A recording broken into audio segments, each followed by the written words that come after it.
Oh là là, c'est vraiment difficile à réviser, IHM. Je sais vraiment pas quoi faire.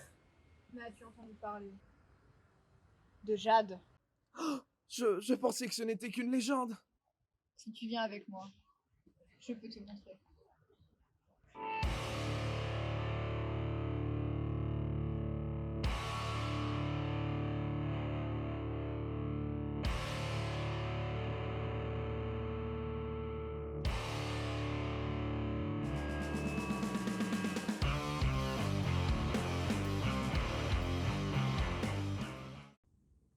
C'est donc à nous de commencer. 11. Allons donc ici. Non, allons plutôt ici. Pourquoi?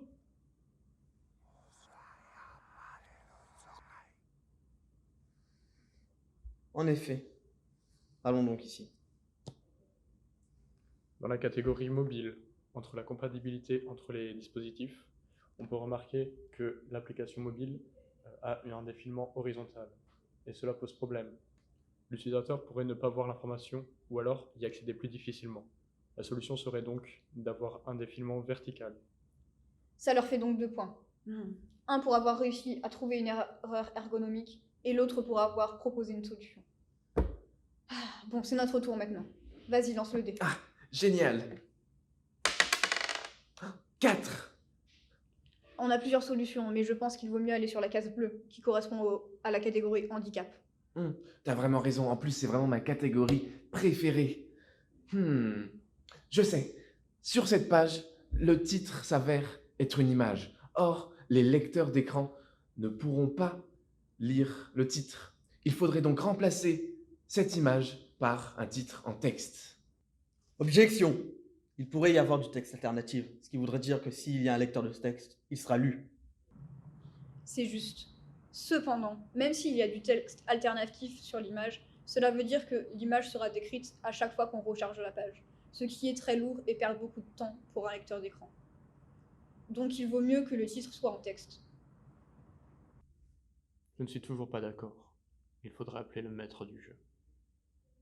Tu oses donc. Il le faut.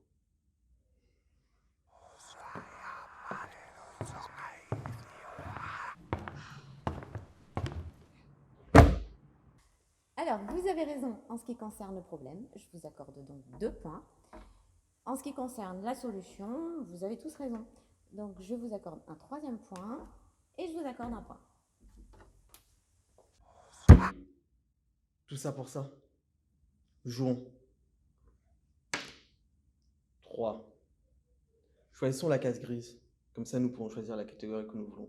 Oh oui, je vois très bien dans le mobile. Non, choisissons une autre catégorie. Si nous gagnons des points dans chaque catégorie, nous gagnerons 5 points en plus. Tu as raison. Choisissons donc la catégorie critères ergonomiques, et plus particulièrement protection contre les erreurs. Nous voyons ici par exemple qu'il y a une fenêtre nous informant qu'il y a une erreur qui apparaît après la validation du formulaire. Ceci est un réel risque pour l'utilisateur, puisqu'il pourrait perdre du temps.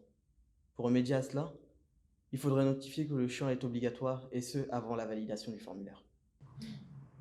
Je suis d'accord. Ça vous fait encore 2 points. Ah, ils sont vraiment très forts. D'autant plus que c'est une case grise évaluation. Vous devez donc maintenant nous expliquer comment faire une évaluation ergonomique, ou bien vous passerez votre tour. Il est donc temps de vous évaluer. L'évaluation, c'est quand on analyse un logiciel pour trouver toutes les erreurs ergonomiques. Dans les rapports, ces erreurs ergonomiques doivent être présentées d'une certaine manière. Je sais, oui, il faut d'abord commencer par présenter le problème, et puis en fait, après, on précise l'erreur ergonomique pour enfin présenter une solution. Vous vous êtes trompé. Vous avez oublié de parler du risque pour l'utilisateur. Vous passez donc votre tour, et nous reouvrons.